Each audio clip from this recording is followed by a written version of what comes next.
स्वागत है आपका मेरे YouTube channel all exam GK point पर। और ऑनलाइन क्लास है, 9 बजे से आपकी ऑनलाइन क्लास स्टार्ट हो जाती है। तो वीडियो को जल्दी जल्दी शेयर कर दीजिए। उत्तराखंड एग्ज़ाम पेपर पर आधारित प्रैक्टिस सेट है, जिसमें 50 क्वेश्चन हैं। 50 क्वेश्चन, इसमें हिंदी के 20 क्वेश्चन, ऑल ओवर जीके के 10 क्वेश्चन और उत्तराखंड के 20 क्वेश्चन। लेकिन इनमें क्वेश्चन कभी आगे पीछे ज़्यादा हो जाते हैं, कि कभी हिंदी के ज़्यादा हो जाते हैं, कभी ऑल ओवर जीएस के ज़्यादा हो जाते हैं। बहरहाल आपको 50 क्वेश्चन मिलते हैं, लेकिन बीच बीच में जो क्वेश्चन मैं आपको समझाता हूँ उसके दृष्टि से अगर देखा जाए तो आपको 50 से 80 क्वेश्चन यहाँ पर मिल जाते हैं। तो जल्दी जल्दी वीडियो को शेयर कर दीजिए, अपने दोस्तों को भी इनवाइट कीजिए। लाइव क्लास है, स्टार्ट होने वाली है आपकी। रोज़ आपको 50 क्वेश्चन मिलते हैं जो उत्तराखंड के एग्ज़ाम पेपर पर आधारित हैं। नमस्कार, सभी का स्वागत है चैनल पर। कुछ तो आ गए हैं ऑनलाइन में, चलिए लिस्ट वीडियो शेयर कर दीजिए भाई। चलो स्टार्ट करते हैं, ठीक है।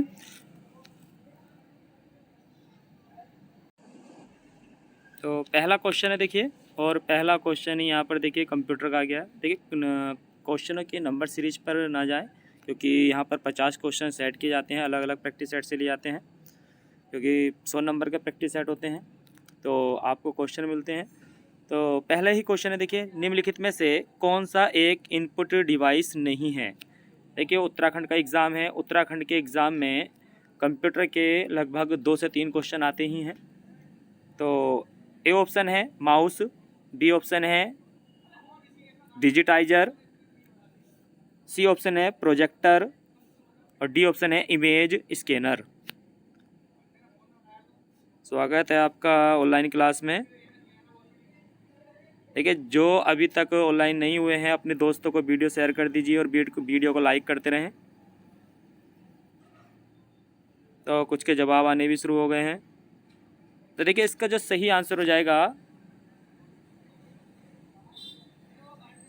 बताइए भाई।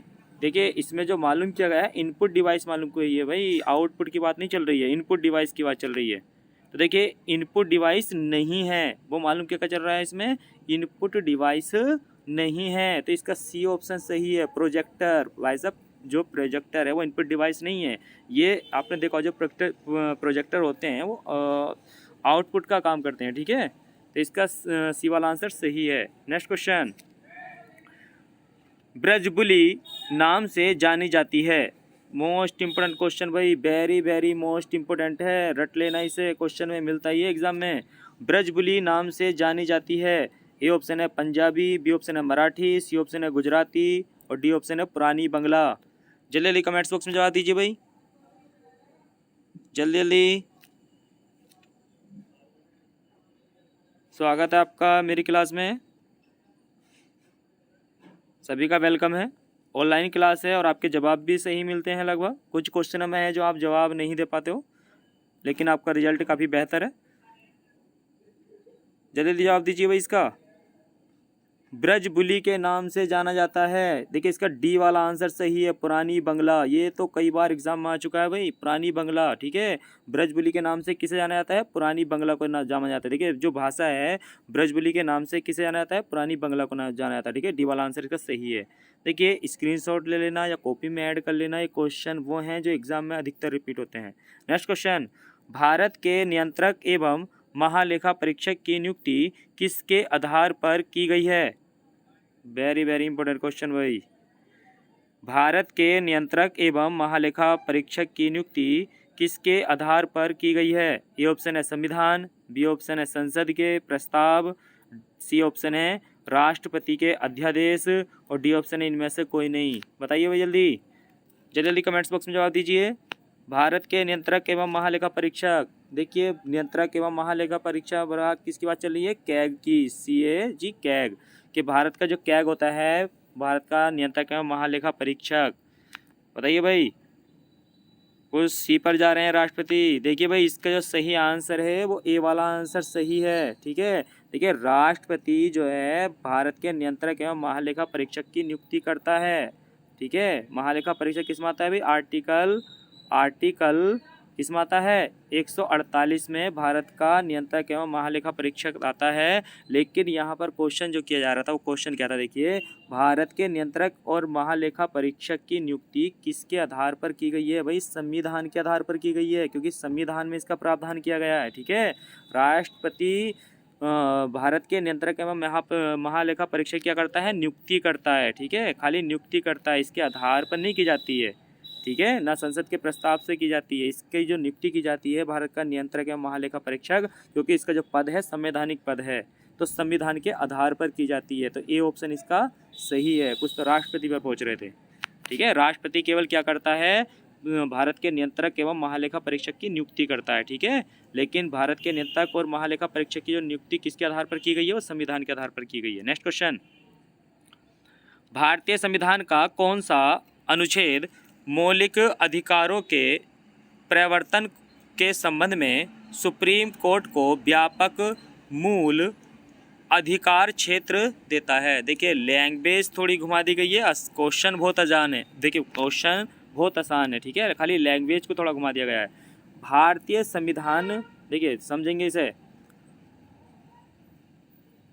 भारतीय संविधान का कौन सा अनुच्छेद मौलिक अधिकारों के प्रवर्तन के संबंध में सुप्रीम कोर्ट को व्यापक मूल अधिकार क्षेत्र देता है? ए ऑप्शन है अनुच्छेद 20, बी ऑप्शन है अनुच्छेद 26, सी ऑप्शन है अनुच्छेद 32 और डी ऑप्शन है अनुच्छेद 33। जल्दी जवाब दीजिए भाई। देखिए मौलिक अधिकारों का जो उल्लेख है आर्टिकल 12 से 35, आर्टिकल 12 से 35 में क्या आता है? मौलिक अधिकारों का प्रावधान किया गया है। ये भारतीय संविधान के भाग किस में आता है भाई? भाग 3 में इसका उल्लेख है मौलिक अधिकारों का, ठीक है। इसीलिए भाग 3 को क्या कहा जाता है? भारत का मैग्ना कार्टा भी कहा जाता है। क्या कहा जाता है भाई? भारत का मैग्ना कार्टा। क्या कहा जाता है? मैग्ना कार्टा, ठीक है भाई। क्या कहा जाता है? मैग्ना कार्टा कहा जाता है, ठीक है। क्या कहा जाता है? मैग्ना कार्टा, ठीक है। क्या कहा जाता है भाई? मैग्ना कार्टा कहा जाता है, ठीक है। भाग 3 को जल्दी जवाब दीजिए कमेंट्स बॉक्स में। देखिए इसका सही जवाब हो जाएगा सी वाला, ठीक है। इसका सही जवाब है सी वाला है, ठीक है। आर्टिकल 32 के द्वारा, ठीक है। देखिए जब आपके मौलिक अधिकारों का कोई हनन करता है तो आप किस अनुच्छेद के द्वारा सुप्रीम कोर्ट में जा सकते हैं भाई? आर्टिकल 32 के द्वारा जा सकते हैं, ठीक है। किसके द्वारा जा सकते हैं भाई? आर्टिकल 32 के द्वारा। अगर आपको हाई कोर्ट में जाना है तो आर्टिकल 226 के द्वारा आप हाई कोर्ट में जा सकते हैं, ठीक है। तो देखिए भाई सभी कमेंट्स बॉक्स में जवाब देंगे। भारतीय संविधान का गार्जियन किसे कहा जाता है भाई? जल्दी जल्दी कमेंट्स बॉक्स में जवाब देंगे। भारतीय संविधान का गार्जियन, जल्दी जल्दी जवाब देंगे। नेक्स्ट क्वेश्चन देखते हैं फिर इतने हम। सिंधु घाटी सभ्यता के लोगों का मुख्य भोजन क्या था? ए ऑप्शन है गेहूं और जौ, बी ऑप्शन है चावल और जौ, सी ऑप्शन है चावल और गेहूं और डी ऑप्शन है चावल। जल्दी जल्दी जवाब दीजिए भाई। सिंधु घाटी सभ्यता के लोगों का मुख्य भोजन क्या था? देखिए सिंधु घाटी सभ्यता के लोग जो थे गन्ने से परिचित नहीं थे और वो मिठास के लिए किसका प्रयोग करते थे? शहद का प्रयोग करते थे, ठीक है। ये क्वेश्चन आता है कई बार एग्जाम में। जो सिंधु भाषी लोग थे, जो सिंधु घाटी सभ्यता के लोग थे, वो मिठास के लिए किसका प्रयोग करते थे? शहद का प्रयोग करते थे। तो जल्दी जल्दी जवाब दीजिए भाई। इसमें जवाब भी आने शुरू हो गए हैं, कुछ अलग बता रहे हैं, कुछ के सही आंसर हैं इसमें। सभी का वेलकम है जो चैनल के साथ जुड़ चुके हैं, और वीडियो को लाइक करते रहें भाई, और वीडियो को शेयर भी करते रहें, अपने दोस्तों को शेयर करें, व्हाट्सएप ग्रुप में शेयर करें या FB पे शेयर करें, जिससे आपके दोस्तों को भी ये 50 क्वेश्चन रोज़ मिल सकें। और जो चैनल पे पहली बार है वो चैनल को सब्सक्राइब कर लें। तो देखिए इसका सही आंसर कौन सा हो जाएगा भाई? इसका सही आंसर है गेहूँ और जौ, ठीक है। सिंधु घाटी सभ्यता के जो लोग हैं जो भोजन के रूप में प्रयोग करते थे, सबसे ज़्यादा वो गेहूं और जौ का प्रयोग करते थे, ठीक है। चावल नाम मात्र के लिए मिला था, ठीक है।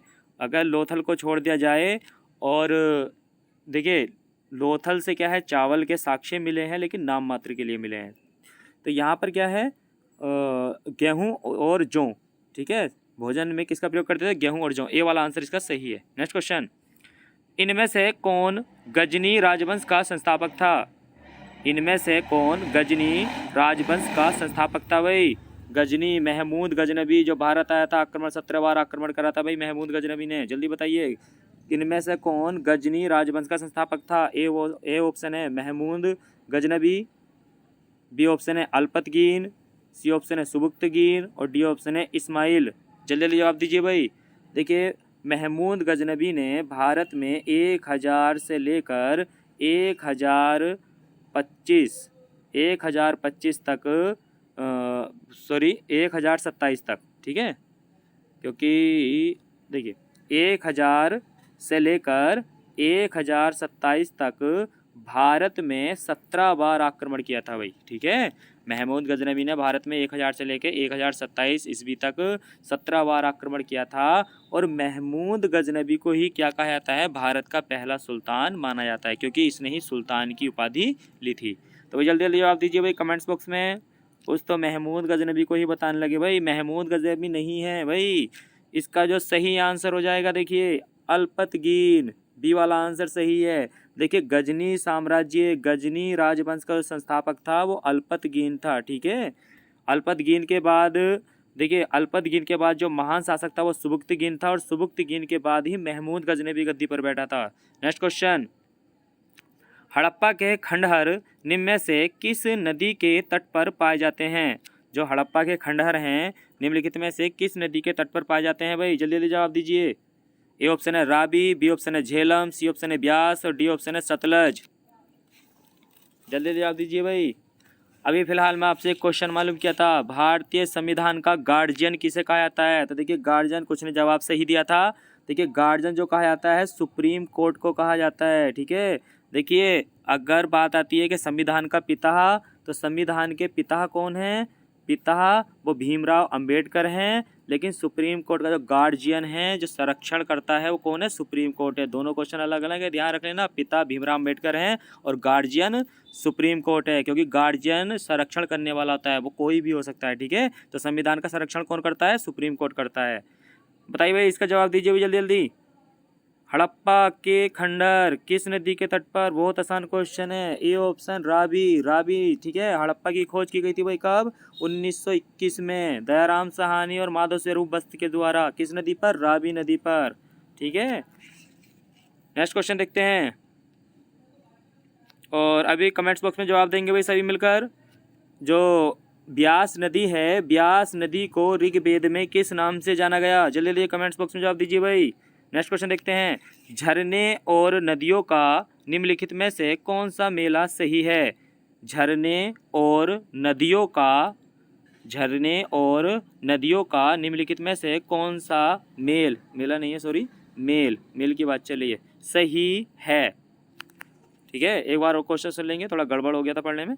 झरने और नदियों का निम्नलिखित में से कौन सा मेल सही है? सही मेल बताना है भाई आपको। देखिए, 4 ऑप्शन देखिए नीचे दिए गए हैं, लेकिन यहाँ बीच में आपको नदी और झरने दिए गए हैं। तो पहला है कपिल धारा जलप्रपात डैश गोदावरी। दूसरा है ऑप्शन जोग जलप्रपात शरावती, ये शरावती है भाई। कौन सी नदी है ये? शरावती, डंडा नहीं लगाया था इसमें, शरावती। तीसरा ऑप्शन है सी शिव समुद्रम जलप्रपात कावेरी। नीचे दिए गए कूट में से सही विकल्प चुने। तो क्या ए ऑप्शन है केवल 1, बी ऑप्शन है 1 और 2, सी ऑप्शन है 2 और 3 और डी ऑप्शन है 1 और 2 और 3। बताइए भाई जल्दी जल्दी कमेंट्स बॉक्स में जवाब दीजिए भाई, जल्दी जल्दी जवाब दीजिए भाई, कौन सा सही हो जाएगा? झरने और नदियों का निम्नलिखित में से कौन सा मेल सही है? जल्दी जल्दी जवाब दीजिए भाई। और ये देखिए एग्जाम में आया भी था कि जोंग जलप्रपात किस नदी पर है, और ये शिव समुद्रम जलप्रपात किस नदी पर है, ये मालूम भी किए गए थे। कपिला धारा जलप्रपात किस नदी पर है? बताइए भाई जल्दी जल्दी। देखिए, इसका सही आंसर है सी वाला। देखिए, दूसरा और तीसरा सही है। देखिए, कपिला धारा जलप्रपात जो है वो नर्मदा नदी पर है, ठीक है। कपिला धारा जलप्रपात ये मध्य प्रदेश में नर्मदा नदी पर है, ठीक है। जोंग जलप्रपात ये शरावती नदी पर सही है। शिव समुद्रम जलप्रपात कावेरी नदी पर सही है। तो देखिए 2 और 3 सही है, इसका सी वाला आंसर सही है। स्क्रीनशॉट ले लेना, इंपॉर्टेंट क्वेश्चन है। नेक्स्ट क्वेश्चन देखते हैं अब। इल्तुतमिश ने निम्नलिखित में से किस दल का गठन किया था? ये देखिए UPPCS 2009 में क्वेश्चन हुआ है, ये बहुत ही इंपॉर्टेंट है। बताएंगे भैया जल्दी बताइए भाई। देखिए इसका डी ऑप्शन जो था यहाँ पर नन ऑफ दीज है, ठीक है, नो कर देते हैं यहाँ पर, नो वाला। बताइए ए ऑप्शन है अदब ए तुर्कानी, बी ऑप्शन है तुर्कान ए चहलगानी और सी ऑप्शन है दल खालसा। बहुत ही आसान क्वेश्चन है, इतना आसान क्वेश्चन है लगभग देखिए जवाब भी आने शुरू हो गए हैं, लगभग सभी के जवाब सही हैं। जल्दी ले आप दीजिए। और जो चैनल पे पहली बार है वो चैनल को सब्सक्राइब कर लें। सब्सक्राइब करने के बाद बेल आइकन का बटन जरूर दबा दें भाई। 50 क्वेश्चन रोज़ मिलते हैं जो उत्तराखंड के पेपर पर आधारित क्वेश्चन होते हैं। तो देखिए इसका सही आंसर है बी वाला तुर्कान ए चहलगानी, जिसमें इसने 40 गुलामों का एक दल बनाया था। ठीक है, ठीक है भाई। तो देखिए अभी क्वेश्चन मालूम किया गया था, ब्यास नदी को क्या कहा था ऋग्वेद में? विपाशा। ठीक है, क्या कहा था भाई ऋग्वेद में? विपाशा। नेक्स्ट क्वेश्चन, संयुक्त राष्ट्र संघ में वीटो का क्या अर्थ है? इंपॉर्टेंट क्वेश्चन भाई। ए ऑप्शन है मैं निषेध करता हूँ, यानी कि निषेधात्मक वोट। बी ऑप्शन है निर्णायक वोट। सी ऑप्शन है महत्वपूर्ण वोट। डी ऑप्शन है परमाणु इस्तेमाल का वोट। जल्दी जवाब दीजिए भाई। संयुक्त राष्ट्र संघ में वीटो का क्या अर्थ है? देखिए संयुक्त राष्ट्र संघ की जो स्थापना है वो कब है भाई? 24 अक्टूबर 1945, 1945। जल्दी कमेंट्स बॉक्स में जवाब देंगे भाई। संयुक्त राष्ट्र संघ में वर्तमान में कितने सदस्य देश शामिल हैं? लगभग सभी के जवाब सही आ रहे हैं, 193। ठीक है, सही जवाब आ रहे हैं भाई। इसका जवाब दीजिए भाई, संयुक्त राष्ट्र संघ में वीटो का क्या अर्थ होता है? तो कुछ के जवाब सही है इसमें। देखिए ए वाला आंसर सही है इसका, मैं निषेध करता हूँ, निषेधात्मक वोट। ठीक है, क्योंकि वीटो का अर्थ होता है निषेधात्मक। ठीक है, नेक्स्ट क्वेश्चन, निम्नलिखित में से कौन अलकनंदा नदी की सहायक नदी नहीं है? निम्नलिखित में से कौन अलकनंदा नदी की सहायक नदी नहीं है? जल्दी जल्दी बताइए भाई। Bhilangana A option, B option है नंदाकनी, सी ऑप्शन है मंदाकिनी और डी ऑप्शन है पिंडर। जल्दी जल्दी बताइए भाई, बहुत ही आसान क्वेश्चन है। अलकनंदा नदी की सहायक नदी नहीं है, जल्दी बताइए। देखिए इसका सही आंसर है ए वाला। ठीक है, अलकनंदा की सहायक नदी कौन सी नहीं है भाई? भिलंगना नहीं है, क्योंकि देखिए अलकनंदा और नंदाकिनी कहाँ मिलती हैं? नंदप्रयाग। कहाँ मिलती है भाई? नंदप्रयाग में। ठीक है, नंदाकिनी और अलकनंदा का संगम क्या कहाँ होता है भाई? नंदप्रयाग में होता है। ठीक है, अब अलकनंदा और मंदाकिनी का संगम भी होता है भाई, ये कहाँ होता है? अलकनंदा और मंदाकिनी का रुद्रप्रयाग। कहाँ होता है भाई? रुद्रप्रयाग में। अलकनंदा और मंदाकिनी का संगम कहाँ होता है? रुद्रप्रयाग में। और देखिए अलकनंदा और पिंडर का जो संगम होता है वो कहाँ होता है भाई? कर्णप्रयाग में होता है। ठीक है, कहाँ होता है? कर्णप्रयाग में। ठीक है, तो इसमें कौन सा सही है? ये वाला सही है। भिलंगना अलकनंदा की सहायक नदी नहीं है, बाकी ये तीनों अलकनंदा में मिलती हैं। कमेंट्स बॉक्स में जवाब देंगे भाई। उत्तराखंड में अलकनंदा की लंबाई कितनी है? जल्दी जल्दी कमेंट्स बॉक्स में जवाब दीजिए भाई।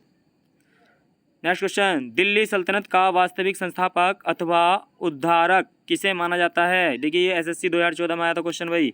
ए ऑप्शन है इल्तुतमिश, बी ऑप्शन है ऐबक, सी ऑप्शन है बलवन, डी ऑप्शन है आराम शाह। जल्दी जल्दी कमेंट्स बॉक्स में जवाब दीजिए भाई, बताइए भाई। कुछ बी, कुछ ए, कुछ सी। देखिए सही आंसर बताइए जल्दी जल्दी इसका। अभी क्वेश्चन मालूम किया गया था भाई अलकनंदा की उत्तराखंड में लंबाई, तो कुछ के क्वेश्चन बिल्कुल सही आ रहे थे, लगभग सभी ने आंसर सही दिया था। ठीक है, सभी ने आंसर सही दिया था। कितनी है? 195 है, 195 किलोमीटर है। ठीक है, किसकी लंबाई है भाई? अलकनंदा की। इसका जवाब हो जाएगा भाई सही ए वाला। ठीक है, इल्तुतमिश। देखिए गुलाम वंश का जो संस्थापक था वो ऐबक था, लेकिन गुलाम वंश का जो वास्तविक संस्थापक था वो इल्तुतमिश था। ठीक है, नेक्स्ट क्वेश्चन, बाबर ने बादशाह की उपाधि कब धारण की थी भाई? देखिए ये एसएससी 2001 में भी आया था और यूपी पीसीएस मेंस में 2012 में आया हुआ क्वेश्चन। ये बहुत इंपॉर्टेंट क्वेश्चन है। बाबर ने बादशाह की उपाधि कब धारण की थी? जल्दी जल्दी जवाब दीजिए भाई। ए ऑप्शन है 1506, बी ऑप्शन है 1507, सी ऑप्शन है 1508, डी ऑप्शन है 1509। जल्दी जल्दी कमेंट्स बॉक्स में जवाब दीजिए भाई। बाबर, देखिए बाबर 11 वर्ष की आयु में फरगना का शासक बना था। बाबर जो बाबर है, देखिए बाबर ने भारत पे जो अधिकार किया था वो कब किया था भाई? 1526 में। ठीक है, 1526 में कब अधिकार किया था भारत में? पानीपत का प्रथम युद्ध 21 अप्रैल 1526 में इब्राहिम लोदी को पराजित किया था। ठीक है, बताइए भाई। और पिता का नाम क्या था इनके? शेख मिर्ज़ा। बाबर ने बादशाह की उपाधि कब धारण की थी? जल्दी जल्दी जवाब दीजिए भाई। देखिए बाबर ने सबसे पहले जो आक्रमण किया था भारत के सीमांत क्षेत्र में आक्रमण किया था, जिसमें सबसे पहले जो आक्रमण आता है, एक तो आता है आपका काबुल पर जो आक्रमण किया था वो किया था 1504 में। ठीक है, और 1507 में कंधार, जिसे बोलते हैं कंधार आक्रमण किया था।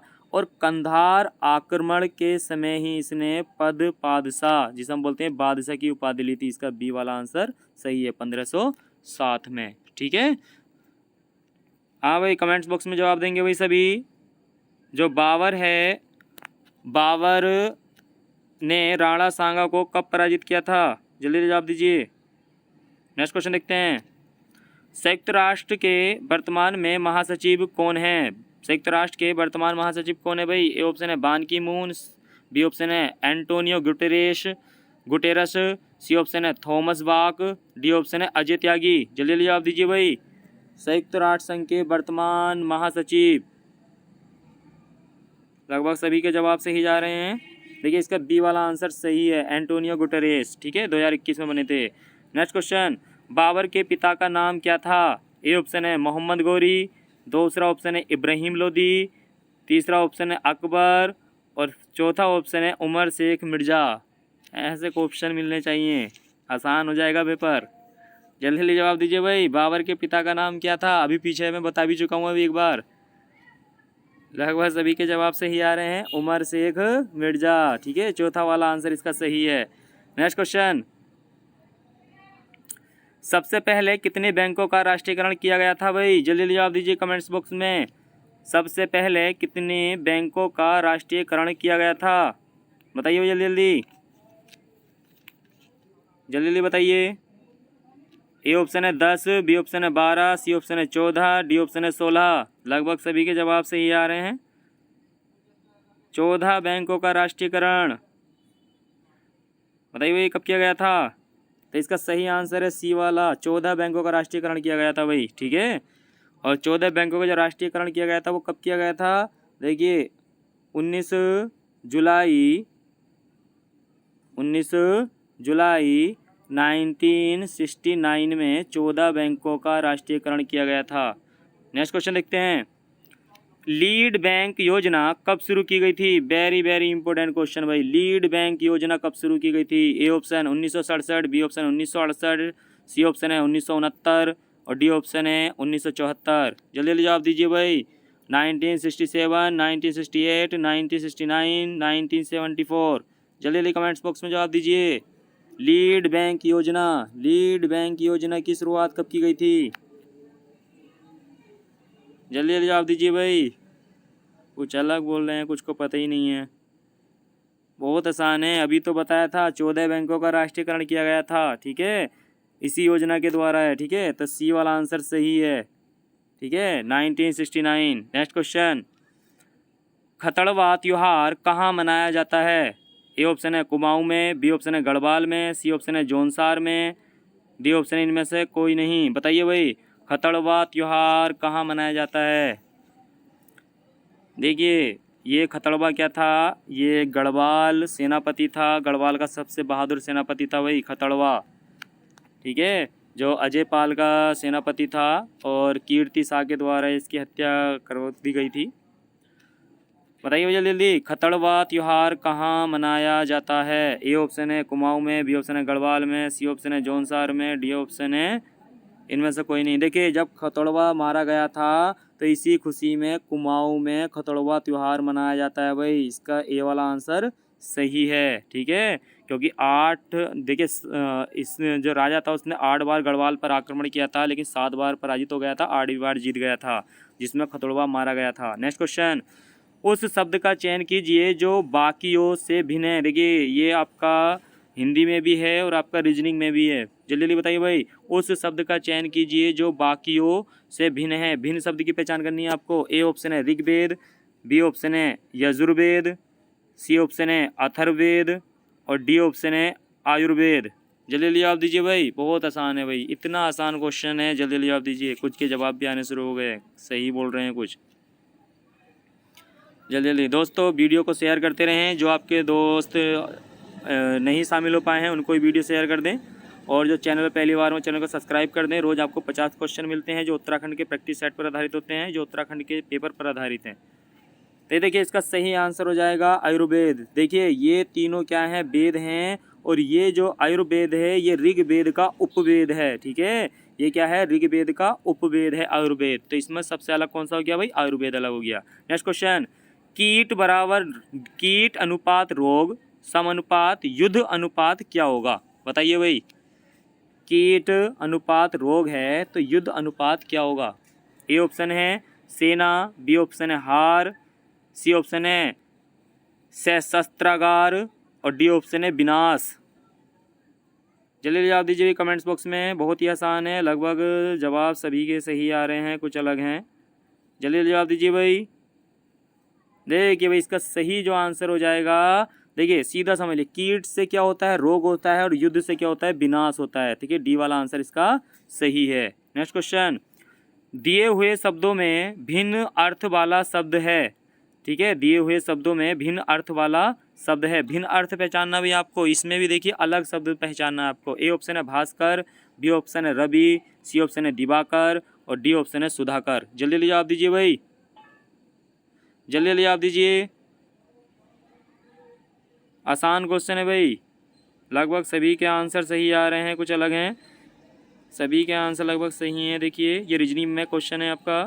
देखिए इसका सही आंसर हो जाएगा डी वाला सुधाकर। देखिए भास्कर, रवि और दिवाकर ये सब के सब सूर्य के पर्यायवाची हैं, ठीक है। ये सब के सब किसके पर्यायवाची हैं भाई, सूर्य के पर्यायवाची हैं। बस सुधाकर क्या है इसमें अलग हो जाएगा।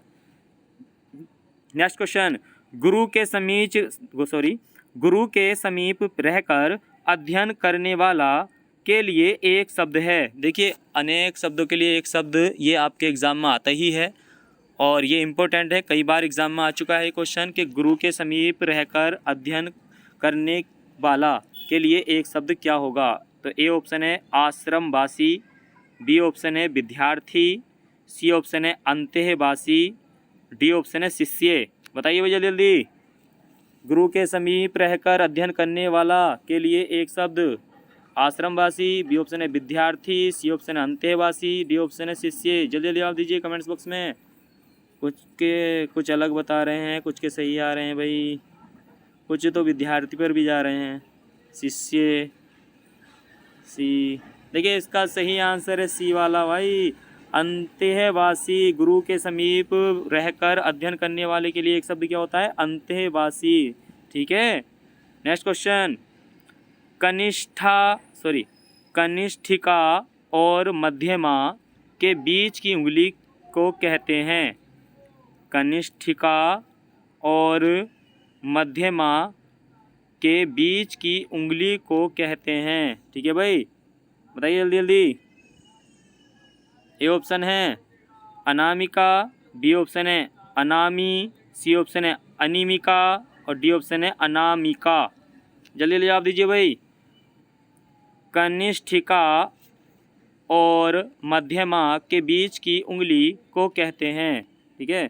मान लीजिए एक ये उंगली हो गई, एक ये हो गई, एक ये वाली हो गई, एक ये हो गई और एक ये हो गई, ठीक है। और इसमें वो मालूम कर रहा है आपसे कि कनिकिका और मध्य, ठीक है, इसके जो बीच वाली जो उंगली है इसे हम किस नाम से जानते हैं? जल्दी जल्दी बताइए भाई। देखिए इसका जो सही आंसर हो जाएगा, कुछ अलग बता रहे हैं कुछ सही बता रहे हैं। देखिए अनामिका, ए वाला आंसर इसका सही है। ठीक है, ठीक है भाई, इसका ये वाला आंसर सही है। Next question, Yuyutsu. देखिए ये भी क्या है आपका, अनेक शब्दों के लिए एक शब्द है। आपको बताना है जो युयुत्सु है इसका अर्थ बताना है भाई, किसके लिए प्रयोग हुआ है। यहाँ अनेक शब्द दिए हैं और उन शब्दों का एक शब्द दिया है। यहाँ पर देखिए उल्टा कर दिया है, पहले क्या देते हैं, ये पूरा शब्द देते हैं और एक शब्द मालूम करते हैं। यहाँ पर क्या है, ये शब्द दे दिया कि युयुत्सु का अर्थ होता है, युयुत्सु का अर्थ होता है। ठीक है, ए ऑप्शन है दूसरों को हंसाने वाला, बी ऑप्शन है युद्ध करने का इच्छुक, सी ऑप्शन है लड़ाई में शहीद हो जाने वाला और डी ऑप्शन है सदा अमर रहने वाला। बताइए भाई, जल्दी जल्दी कमेंट्स बॉक्स में जवाब दीजिए भाई, जल्दी जल्दी जवाब दीजिए। बहुत ही आसान क्वेश्चन है। युयुत्सु अनेक शब्दों के लिए एक शब्द है भाई, बताइए जल्दी जल्दी कमेंट्स बॉक्स में जवाब दीजिए। लगभग सभी के जवाब सही आ रहे हैं, कुछ अलग जा रहे हैं, बाकी सभी के जवाब सही हैं। देखिए इसका बी वाला आंसर सही है। ठीक है, बी वाला आंसर इसका सही है, युद्ध करने का इच्छुक। युद्ध करने की, देखिए युद्ध करने का इच्छुक के लिए एक शब्द क्या होगा, युयुत्सु। ठीक है, कौन सा हो जाएगा भाई, युयुत्सु, युद्ध की इच्छा रखने वाला युयुत्सु। ठीक है, नेक्स्ट क्वेश्चन, आगे नदियाँ पड़ी अपार, घोड़ा कैसे उतरे पार। राणा ने सोचा इस पार, तब तक घोड़ा था उस पार। इसमें अलंकार बताना है भाई आपको, मोस्ट इम्पोर्टेंट है, ये आया था भाई एग्जाम में। ये उत्तर प्रदेश ग्रुप सी का एग्ज़ाम हुआ था, उसमें भी आ चुका है क्वेश्चन, उत्तराखंड के एग्ज़ाम में भी आ चुका है। आपको इसमें अलंकार बताना है भाई। ठीक है, क्या बताना है आपको इसमें, अलंकार, अलंकार बताना है। आगे नदियाँ पड़ी अपार, घोड़ा कैसे उतरे पार। राणा ने सोचा इस पार, तब तक घोड़ा था उस पार। ए ऑप्शन है अनुप्रास अलंकार, ख ऑप्शन है, देखिए इसमें बी ऑप्शन है अतिशयोक्ति अलंकार, सी ऑप्शन है मानवीकरण अलंकार और डी ऑप्शन है इसका उपमा अलंकार। तो जल्दी जल्दी जवाब दीजिए भाई कमेंट्स बॉक्स में, कौन सा अलंकार है इसमें। कुछ के जवाब तो सही आ रहे हैं, कुछ अलग जा रहे हैं। देखिए सही आंसर बताइए भाई जल्दी जल्दी इसका। देखिए सही आंसर हो जाएगा इसका बी वाला। ठीक है, अतिशयोक्ति अलंकार। देखिए आगे नदियाँ पड़ी अपार, घोड़ा कैसे उतरे पार। राणा ने सोचा इस पार, अभी वो सोच ही रहे हैं भाई, देखिए खाली सोच ही रहे हैं, तब तक घोड़ा पार भी हो गया। तो इसमें अतिशयोक्ति होगी ना भाई, जब तक घोड़े को चलाओगे नहीं, कुदाओगे नहीं, कैसे पार हो जाएगा। ठीक है, तो यहाँ पर क्या है, अतिशयोक्ति हो गई है। बात को क्या है, बढ़ा चढ़ा कर कहा जा रहा है। ठीक है, बढ़ा चढ़ा कर, राणा ने सोचा और घोड़ा पार हो गया। ठीक है, तो यहाँ पर क्या है, घोड़े को, यहाँ पर क्या है, बात को बढ़ा चढ़ा कर कहा गया है। ठीक है, आगे नदियाँ पड़ी अपार, घोड़ा कैसे उतरे पार। राणा ने सोचा इस पार, राणा ने सोचा इस पार, अभी सोच ही रहे हैं, तब तक घोड़ा था उस पार। तो इसमें कौन सा अलंकार हो गया, अतिशयोक्ति अलंकार। जिसमें बात को बढ़ा चढ़ा कर कहा जाता है उसमें अतिशयोक्ति अलंकार होता है। नेक्स्ट क्वेश्चन, रति रति शोभा सब रति के शरीर की अलंकार में है। बताइए भाई, इसमें भी अलंकार बताना है भाई आपको। रति रति शोभा सब रति के शरीर की, रति रति शोभा सब रति के शरीर की में अलंकार है। ए ऑप्शन है रूपक अलंकार, बी ऑप्शन है यमक अलंकार, सी ऑप्शन है उपमा अलंकार और डी ऑप्शन है अनुप्रास अलंकार। जल्दी जल्दी कमेंट्स बॉक्स में जवाब दीजिए भाई, लगभग सभी के जवाब सही आ रहे हैं यहाँ पर, जल्दी जवाब दीजिए। यमक अलंकार सही है, लगभग सभी के जवाब सही आ रहे थे। यमक अलंकार, देखिए रति रति और रति, देखिए रति क्या है यहाँ पर, देखिए रति जो है कामदेव की पत्नी का नाम आया है यहाँ पर, और रति, यह रति का जो प्रयोग यहाँ पर हुआ है वो कमी से हुआ है। ठीक है, रति कहते हैं ना, रत्ती भर भी नहीं, तो रति का प्रयोग क्या है यहाँ पर, कम से है, और यहाँ पर क्या है, कामदेव की पत्नी से है रति। नेक्स्ट क्वेश्चन देखते हैं, भारत में औद्योगिकरण की प्रक्रिया किस पंचवर्षीय योजना में प्रारंभ की गई थी। भारत में औद्योगिकरण की प्रक्रिया किस पंचवर्षीय योजना में प्रारंभ की गई थी। ए ऑप्शन है प्रथम पंचवर्षीय योजना, बी ऑप्शन है चौथी पंचवर्षीय योजना, सी ऑप्शन है द्वितीय पंचवर्षीय योजना और डी ऑप्शन है तृतीय पंचवर्षीय योजना। जल्दी जल्दी कमेंट्स बॉक्स में जवाब दीजिए भाई, बताइए भाई औद्योगिकरण की प्रक्रिया किस पंचवर्षीय योजना में प्रारंभ की गई थी? जल्दी जल्दी जवाब दीजिए, बहुत ही आसान क्वेश्चन है। देखिए भाई, पहली जो पंचवर्षीय योजना थी इसमें कृषि को प्रोत्साहन दिया गया था, लेकिन जो दूसरी पंचवर्षीय योजना थी, सी वाला आंसर इसका सही है। दूसरी पंचवर्षीय योजना में औद्योगिकरण की प्रक्रिया पर विशेष ध्यान दिया गया था, और दूसरी पंचवर्षीय योजना में ही 3 स्टील संयंत्र खोले गए थे, DBR2, दुर्गापुर, भिलाई, राउरकेला, ये 3 संयंत्र खोले गए थे दूसरी पंचवर्षीय योजना में। ठीक है, ये बहुत आता क्वेश्चन कि दुर्गापुर, भिलाई, राउरकेला, ये जो संयंत्र थे ये किस पंचवर्षीय योजना में खोले गए थे? ये दूसरी पंचवर्षीय योजना में खोले गए थे। ठीक है, तो दूसरी जो पंचवर्षीय योजना है उसका जो लक्ष्य रखा गया था वो औद्योगिकरण रखा गया था। ठीक है, औद्योगिक विकास। नेक्स्ट क्वेश्चन देखते हैं। रानी केतकी कहानी के रचयिता हैं? रानी केतकी कहानी के रचयिता हैं भाई वृंदावन लाल वर्मा, बी ऑप्शन है किशोरी लाल गोस्वामी, सी ऑप्शन है माधव राव स्प्रे, और डी ऑप्शन है इंसा अल्लाह खां। जल्दी जल्दी जवाब दीजिए भाई। रानी केतकी कहानी हिंदी की पहली कहानी है भाई ये। जल्दी जल्दी जवाब दीजिए भाई, बहुत ही आसान क्वेश्चन है। जल्दी जल्दी जवाब दीजिए, कुछ अलग बता रहे हैं, कुछ सही बता रहे हैं। दोस्तों वीडियो को लाइक करते रहें, वीडियो को शेयर करते रहें, और जो चैनल पर पहली बार हो चैनल को सब्सक्राइब कर लें। सब्सक्राइब करने के बाद बेल आइकन का बटन जरूर दबा दें। ठीक है, जिससे जब भी नई वीडियो डालूंगा उसकी नोटिफिकेशन सबसे पहले आपके पास पहुंचेगी और आप वीडियो को सबसे पहले देख सकोगे। ठीक है भाई, और ये आपकी लाइव क्लास चलती है, रोज़ आपको 50 क्वेश्चन मिलते हैं, और ये 50 क्वेश्चन उत्तराखंड ग्रुप सी और उत्तराखंड के ऑल ओवर जो एग्ज़ाम होते हैं UK SSC के भी, तो उसके पेपर के आधार पर ये 50 क्वेश्चन बनाए जाते हैं। लेकिन कुछ क्वेश्चन मैं वैसे ही बताता हूँ तो 50 से ज़्यादा ही क्वेश्चन आपको मिल जाते हैं। बताइए भाई इसका सही आंसर। देखिए इसका सही आंसर है डी वाला, इंसा अल्लाह खां। रानी केत की कहानी किसकी है भाई? इंसा अल्लाह खां। नेक्स्ट क्वेश्चन, पंच परमेश्वर, ये आया था भाई एग्जाम में क्वेश्चन। पंच परमेश्वर ये कहानी संग्रह है के लेखक हैं? पंच परमेश्वर के लेखक कौन है भाई? ए ऑप्शन है रामधारी सिंह दिनकर, बी ऑप्शन है प्रेमचंद, सी ऑप्शन है मैथिली शरण गुप्त, और डी ऑप्शन है सुमित्रा नंदन पंत। जल्दी जल्दी जवाब दीजिए भाई, पंच परमेश्वर के लेखक कौन है? बहुत ही आसान क्वेश्चन है, जल्दी जल्दी जवाब दीजिए। पंच परमेश्वर के लेखक, तो देखिए सही आंसर हो जाएगा इसका बी वाला। लगभग सभी के जवाब सही जा रहे थे, कुछ के अलग थे।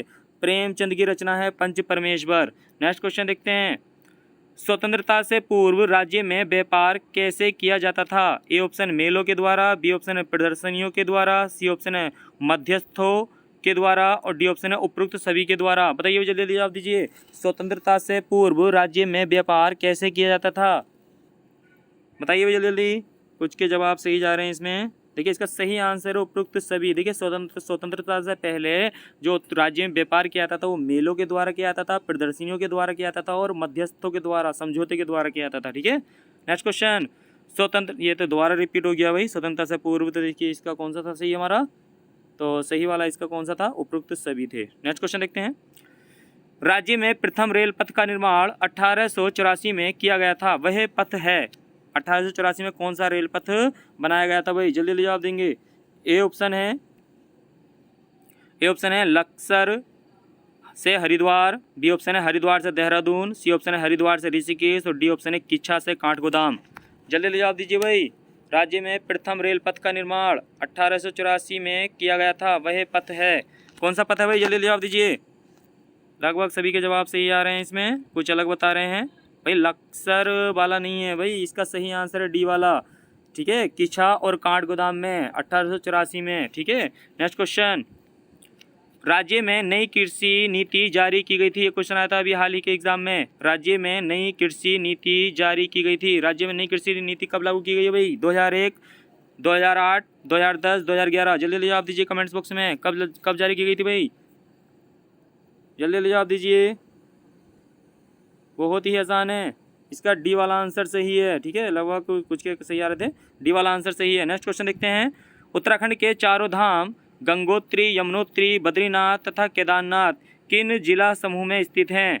ए ऑप्शन है उत्तरकाशी, चमोली, टिहरी, बी ऑप्शन है उत्तरकाशी, टिहरी, पौड़ी, सी ऑप्शन है उत्तरकाशी, रुद्रप्रयाग, चमोली, और डी ऑप्शन है उत्तरकाशी, रुद्रप्रयाग, टिहरी। जल्दी जल्दी जवाब दीजिए भाई, गंगोत्री, यमुनोत्री, बद्रीनाथ, केदारनाथ किन जिला समूह में स्थित हैं? जल्दी जल्दी जवाब दीजिए, कुछ के जवाब सही आ रहे हैं, जल्दी जल्दी जवाब दीजिए। देखिए गंगोत्री, यमुनोत्री, उत्तरकाशी, केदारनाथ, रुद्रप्रयाग, बद्रीनाथ, चमोली। सी वाला आंसर इसका सही है, ठीक है। ये देखिए कोई क्रम नहीं दिया था यहाँ पे कभी क्रम से ढूंढ रहे हो आप, इसके कौन सा सी वाला आंसर सही है, कुछ के सही था इसमें। नेक्स्ट क्वेश्चन, उत्तराखंड के किस हिल स्टेशन को पहाड़ों की रानी कहा जाता है? A option Mussoorie, B option Nainital, C option है कौशानी, डी ऑप्शन है रानीखेत। उत्तराखंड के किस हिल स्टेशन को पहाड़ों की रानी कहा जाता है? A option Mussoorie, B option Nainital, C option है कौशानी और डी ऑप्शन है रानीखेत। जल्दी जल्दी जवाब दीजिए भी कमेंट्स बॉक्स में। तो इसका सही आंसर हो जाएगा भाई, देखिए मसूरी, ठीक है। ए वाला आंसर सही है इसका। पहाड़ों की रानी किसे कहा जाता है? मसूरी को कहा जाता है। नेक्स्ट क्वेश्चन, गढ़वाल के इतिहास में झांसी की रानी की संज्ञा किसे दी गई है भाई?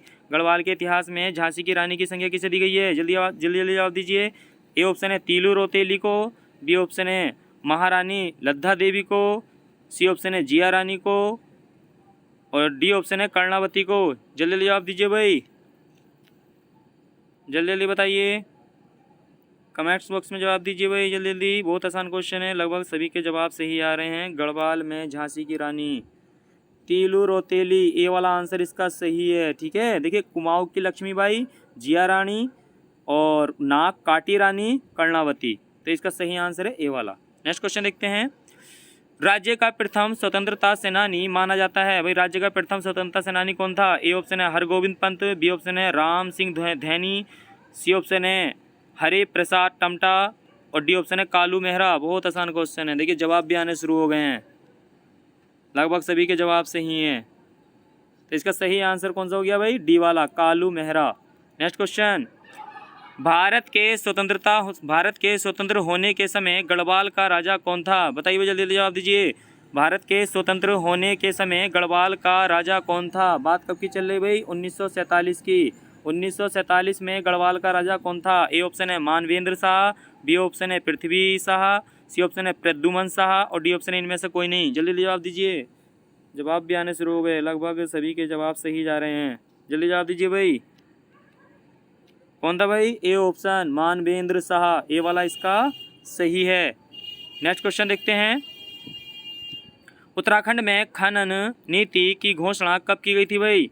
उत्तराखंड में खनन नीति की घोषणा कब की गई थी? ए ऑप्शन है 2000 में, बी ऑप्शन है 2001 में, सी ऑप्शन है 2002 में और डी ऑप्शन है 2003 में। जल्दी जल्दी जवाब दीजिए भाई, उत्तराखंड में खनन नीति की घोषणा कब की गई थी? जल्दी जल्दी जवाब दीजिए,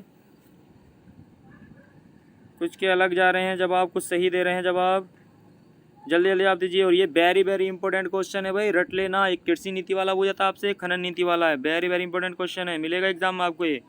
तो इसका देखिए सही आंसर है बी वाला, 2001 में खनन नीति की घोषणा की गई थी भाई, इसका बी वाला आंसर सही है। नेक्स्ट क्वेश्चन देखते हैं, देखिए सर्वाधिक अंतर्राष्ट्रीय सीमा रेखा वाला जिला कौन सा है भाई? सर्वाधिक अंतर्राष्ट्रीय सीमा रेखा वाला जिला कौन सा है? ए ऑप्शन है पिथौरागढ़, बी ऑप्शन है उत्तरकाशी, सी ऑप्शन है चमोली, डी ऑप्शन है चंपावत। जल्दी जल्दी जवाब दीजिए भाई, लगभग सभी के जवाब सही आ रहे हैं यहाँ पर। तो देखिए इसका सही आंसर हो जाएगा ए वाला, पिथौरागढ़, ठीक है। सबसे ज़्यादा अंतर्राष्ट्रीय सीमा को जो स्पर्श करने वाला जिला है वो पिथौरागढ़ है। देखिए चीन तिब्बत को भी स्पर्श करता है और ये नेपाल को भी स्पर्श करता है, ठीक है। नेक्स्ट क्वेश्चन, जोजिला दर्रा किस श्रेणी में स्थित है? जोजिला दर्रा किस श्रेणी में स्थित है भाई? देखिए जोजिला जो दर्रा है वो जम्मू कश्मीर में है। तो ए ऑप्शन है ए ऑप्शन है देखिए इसका जास्कर श्रेणी, बी ऑप्शन है हिमालय पर्वत श्रेणी और सी ऑप्शन है काराकोरम पर्वत श्रेणी और डी ऑप्शन है कैलाश पर्वत श्रेणी। जल्दी जल्दी जवाब दीजिए भाई, जोजिला दर्रा किस श्रेणी में स्थित है, यानी किस श्रेणी का हिस्सा है, बताइए जल्दी भाई। जोजिला दर्रा जम्मू कश्मीर में स्थित है ये। तो देखिए इसका सही आंसर है ए वाला, देखिए जास्कर श्रेणी में है, ठीक है, जोजिला दर्रा। नेक्स्ट क्वेश्चन, भक्तिन महादेवी वर्मा की किस विधा की रचना है? यह हाल ही में एग्जाम में आया था, पिछली वीडियो में भी था क्वेश्चन। जल्दी जल्दी जवाब दीजिए भाई, जल्दी जल्दी जवाब दीजिए। ए ऑप्शन है स्मरणात्मक रेखा चित्र, बी ऑप्शन है जीवनी, सी ऑप्शन है कहानी, डी ऑप्शन है आत्मकथा।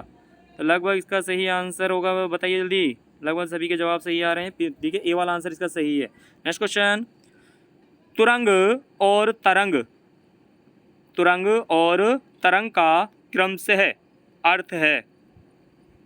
ए ऑप्शन है तुरंग घोड़ा तरंग लहर, बी ऑप्शन है तुरंग हाथी तरंग लहर, सी ऑप्शन है तुरंग शेर तरंग घोड़ा, और डी ऑप्शन है तुरंग लहर तरंग घोड़ा। जल्दी जल्दी जवाब दीजिए भाई।